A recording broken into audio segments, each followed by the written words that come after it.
1962 Corvette.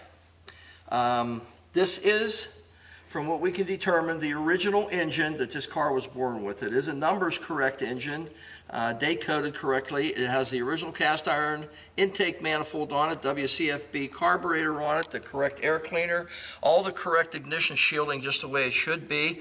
The ram horn exhaust manifolds, the correct V-type early Corvette 1961 through, oh God, now you're really testing me, 64 V-type valve pan covers on it, 327, 250 horse designation on it. It does have a GM Harrison original equipment style aluminum radiator in it. You don't have to worry about power steering or power brakes because there wasn't any. It has the overflow tank positioned just the way it should be, the correct style hoses with the tower clamps on them. The cooling hose for the interior ventilation, you can't see it, it's under the fender where Devin is right now, but it's there, nice and fresh, it's not deteriorated at all.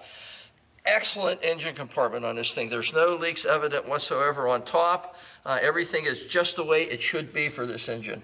Nice tight clutch on the fan. Originality. It's showing you all the originality it had in 1962 when this car was born. Phenomenal find. Hi, you're at Hanksters in Daytona Beach, and today we have a really special guest for you, 1962 Corvette. Absolutely phenomenal car. Someone has spent a lot of time fitting this car and finishing this car. Look at the way the hood and the fenders, the gap, the entire gap around this entire perimeter of the hood, how it fits with the body. Everything is molded into just the way it should be. The paint on this car is certainly above a driver quality paint job. It does have a few imperfections. It's not a perfect vehicle, but it is as close to perfection as you could get for one of these first generation Corvettes. Corvette flags across the front, Corvette designation just the way it should be. The chrome on the front of this car, which is just a real dramatic front end, it just a foot deep. It's as nice as you could ever hope to find one. Blackened grille the way it was in 1962. License plate frame still intact. A lot of guys took those off if they were in a state where you didn't need a front license plate, gave it a little bit of a racier look. However, the plate and mounting bracketry is still intact with this vehicle. Your arrows down the sides of the fender, just as nice and fresh. There's no dents evident whatsoever on them. The paint, again, is much better than a driver quality paint job. Fitment of this car is just astronomical. It's very, very good. There's no indication that there's ever been any trauma to this vehicle. All the body panels appear to be the original panels on the car. Correct style hubcaps, 15-inch for 1962. Corvette flags again, you know, with our vent type style grating there, and this is not tinted glass, I don't think. It appears to be the standard glass that came in the car. The top of the dash, the padding is just as fresh and nice as you'd hope to find in one. The chrome is to die for. This thing is, most of this is deteriorated through age, or at least it shows a little bit of wear. This absolutely shows none. You can see on the convertible top, which appears to be, I'm sure it's a replacement top. It can't be the original from 62, but it's in excellent condition. The fitment of the window to the seals is as good as you could hope for. Gaps on the doors, and again, you know, the fitment of this body style car was really, it just left a lot to be desired. And this particular car, even the gas door fitment, everything is just as nice. Door handle, no patina whatsoever on the chrome. Going around the back of the car, you can see the crystal clear. This is not glass, this is plastic, but nicely stretched, and you can see that there's no milkiness or deterioration whatsoever to it.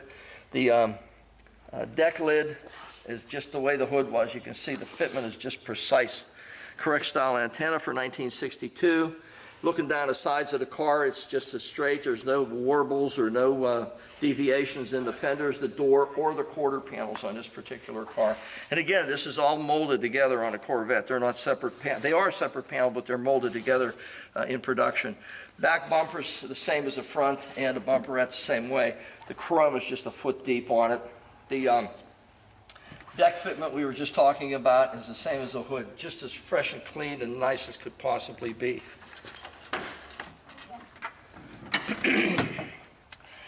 Now this is something that every Corvette owner wants to see. A complete owner history, going back even to the original title and everything on the car. Everything that was ever done to this car is here. Everything, your original owner's manual with it. Anything associated with this car is here. We have it all. You can see how much paperwork is here. Anything that you want to know what was done to this vehicle through its years is in this book. We've got an original type Corvette shop manual also with it. Fantastic find to find a vehicle with this much documentation and this much originality.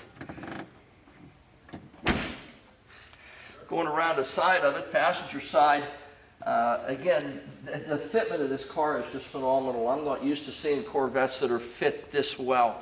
Usually these panels do not fit. Someone spent a lot of time in putting this car to this condition. From the factory, they were never this nice. Again, look at the chrome on this thing. It's just phenomenal. No patina whatsoever on any of it. Your rocker panel moldings, the other side was the same way. There's no marks on it from anybody's heel hitting it through the years. Again, the gap on the door, look at this, front and back, as precise as you could ever hope to find. The whole vehicle is that way. It's just a phenomenal find to find a first generation Corvette, 62. 62 was the last year of the Gen 1 Corvettes, and they switched over body styles in 1963. So this was the last of this style. It was also the first year that they used a 327 engine in it. It was a base motor of 250 horse, which you have here, clean up to a 360 horse, which was fuel injected, and then a 340 horse was also a solid lifter car, almost 100 or more horsepower than the base motor. Phenomenal find. When I was in high school, I wanted one of these, identical car to this. I wanted it so bad that my father refused to buy it for me. He absolutely would not. But when I got out of high school in '64, I did get a '64 Corvette. It was my first car that I actually had put in my name. This fantastic piece of General Motors engineering here, very difficult vehicle to find, especially with this documentation that we just showed you. And it would take us hours to go through that documentation to show you all the documents that we have from the originality of this car from day one clean up through to what you see here today. Fantastic find. Take a look at it because it's a Hanksters, and I bet there can't be that many of these available on the market today, especially red, black with a white top. We don't have a hard top for it. We do have a soft top, obviously, on it, and it's just a phenomenal find. Take a look at it. Okay, we are underneath a real piece of American history here. 1962, last generation 1 Corvette produced, but America's only sports car at that point in time. Just a fantastic piece of engineering here. Everything on this vehicle has been completely refurbished. It's in as new condition, and everything is as it was originally. It has the ram horn style exhaust manifolds, cast iron, going into, I'm going to call them, I don't know, 1 7/8", maybe 2-inch primary pipes. There's no marks whatsoever on the frame. It has drum brakes all 4 corners. That's just the way they came. But very large drums on these vehicles. The suspension on this thing is all new. There's new ball joints, new tie rod ends, new steering arm in the center.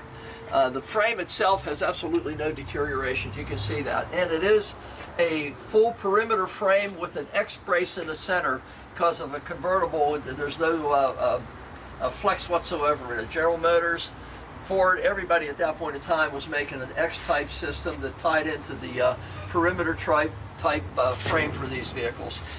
The fiberglass on the floors is not broken anywhere. It doesn't show any indication of any trauma through the years whatsoever. You can see there's no leaks on the engine itself, which is the correct 250 horse 327 that this came with, or the Borg-Warner transmission, or the bell housing area. Everything is fresh and clean and no leaks whatsoever at this point. Doesn't mean a year down the road you're not going to find oil on the garage. It's a muscle car, so there's probably going to be a drip somewhere, but at this point there are none. Parking brakes still hooked up and fully functional. The correct style under chassis mufflers in this vehicle. The pipes going out the back, I'm going to call them 1 7/8".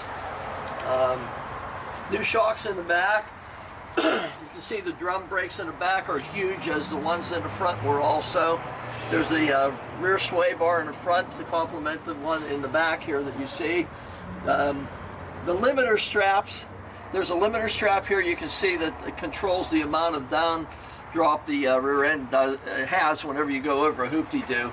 This one is broken. We're going to have to order a new one. We just noticed it when we're doing the video now that it's broken, and we're going to have to order a new nylon down strap for it. The well area for the spare tire is just as fresh and clean as it was when it was new in 62. The frame on this car is just as brand new as it was when it was new. There's absolutely no indication this car has had any trauma or any repairs or anything done to the fiberglass sections of the car, or certainly not to the framework of the car. Everything is as it should be for this vehicle. It's a nice car. Hanksters, Daytona Beach. This is really great. I'm going to drive the car that I wanted when I was 16 years old, but my dad wouldn't buy for me. Now I get to drive the exact same car today. Fuel gauge is working. We got between 1/4 and 1/2 a tank. You can see it functioning. The temp gauge is starting to go up. We just fired this guy up just a few minutes ago. Tachometer is functioning, as you can see. There's a mechanical drive tach. I'm sure that the speedometer is going to work. Battery is charging just like it should. You can see it's up there at it's going to be about 14 volts. Oil pressure's up about 45 pounds, 50 pounds, about 50 pounds there. Wipers, let's see, wipers. Wipers are functioning. Okay, horn. Horn is working. Turn signal indicator on the left is functioning. It's probably tough for you to see from the reflection, but it is working. And it's absolutely working to the left. And it also works to the right, as you can see. So everything in this vehicle functions as it should. Let's try the radio. What's the chances of that? It's making a buzzing sound. That's a good thing, buzzing. So it might work. We don't know. So let's go for a ride, see how this guy runs. Look at this. Going down the road just as straight and sweet as could possibly be.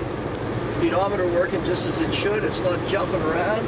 Water temperature starting to come up, still running nice and cool, but it's coming up. I don't know, maybe 130 degrees, something like that right now.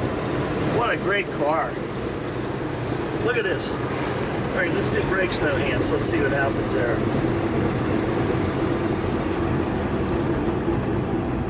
Stops just like it should. Oh, the guy behind me in that BMW is a little upset with me, though.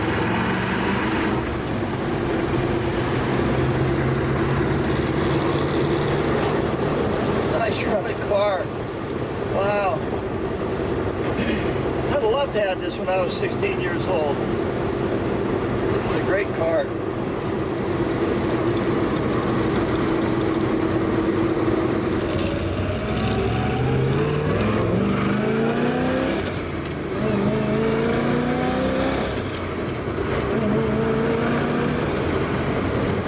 Nice running car. Carburetor opens up just like it should. It's just a phenomenal car.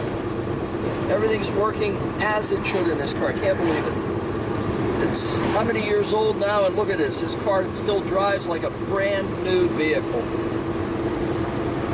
The paint, the fit, the finish, you saw the video. Everything we pointed out. I mean, this thing is as nice a vehicle as you could possibly find. I'm going down the road with no hands for the last I don't know how long now. Look at this. Totally phenomenal. Nice rig. Somebody's going to get a fantastic find on this Corvette. It does have all the paperwork with it. Devin showed you pictures of it. It is a numbers correct car. Everything is correct as it was in 1962 for this car when it was released. It's a great find. It's a great piece of American history, and it's going to make a great vehicle for someone. Hanksters, Daytona Beach.